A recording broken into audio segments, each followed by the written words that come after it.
War 2 post mortem. అరే already war 2 disaster అయిపోయింది. 300 కోట్లు కూడా దాటలేదు. పెట్టిన బడ్జెట్ ఏమో 500 కోట్లు 400 కోట్లు అంటున్నారు. ఇప్పుడు పోస్ట్ మార్టం రివ్యూ చేయొచ్చా అంటే చేయొచ్చు. ఎందుకంటే ఒక సినిమా చేస్తున్నామంటే మినిమం బేసిక్ కామన్ సెన్స్ ఉండాలి. ఆ కామన్ సెన్స్ అనేది వార్ 2లో లేదు భయ్య. ఆర్యన్ ముఖర్జీ తీసిన బ్రహ్మాస్త్రానే పెద్ద డిజాస్టర్ అయింది. అంటే దాన్ని వార్ 2కి అతను డైరెక్టర్ ఎందుకు పెట్టారు ఎవరికి తెలియదు. God only knows. Siddharth Anand అయితే మొహం మీదే చెప్పుకుంటాడు, నేను వార్ 2 సీక్వెల్ చేయను, నేను షారుఖ్ ఖాన్తో మూవీ ఉందా కింగ్ మూవీ చేస్తానని చెప్పుకుంటాడు. సో అందుకని ఆర్యన్ ముఖర్జీని ఇరికిచ్చారు అన్నట్టు ఫీల్స్ అయితే వస్తున్నాయి.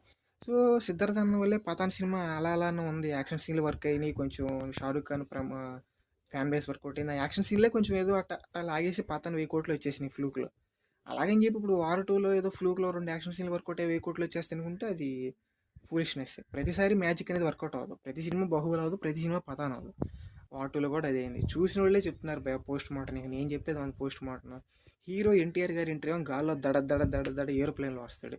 అది ఏరోప్లేన్ లోపల రావచ్చుగా, బయట నుంచి వస్తాడు వితౌట్ షర్టు, అది కూడా బరువు ఎక్కువ ఉందని. అది ఎక్కడ లాజిక్కో తెలియదు.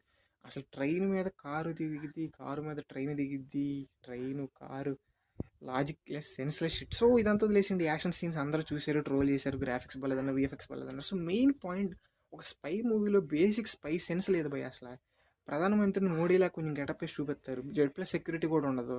టుపుక్ టుపుక్ నలుగురు కాల్ చేస్తే పీఎంని కిడ్నాప్ చేస్తా ఉంటారు, పీఎంని చంపేస్తామంటారు. పీఎంని చంపడానికి తీసుకుంటున్నారా, పీఎంని ఏం చేద్దాం అనుకుంటున్నారు, ఇది క్లారిటీ లేదు. వాళ్ళు ఎవరో బంగ్లాదేశ్ వాళ్ళు అంటారు, నేపాల్ వాళ్ళు అంటారు, వాళ్ళు ఏదో పెద్ద సిండికేట్ అంటారు, దాని గురించి చూపారు. అసలు సినిమాలో విలన్ అనేవాడినే ప్రాపర్గా అరేంజ్ అయినప్పుడు, విలన్కి ఒక ప్లాన్ లేనప్పుడు, ఒక మోటో లేనప్పుడు, సినిమాలో విలనే లేనప్పుడు ఇంక సినిమా ఎందుకు పోయి చూసేది? కాసేపు ఏమో ఎన్టీఆర్ గారిని మంచోడు అంటాడు, చెడ్డోడు అంటాడు, కాసేపు బ్రదర్ అంటాడు, అదంటాడు ఇదంటాడు, లాస్ట్లో తీసుకెళ్ళి మనంతా ఒకటే అంటాడు.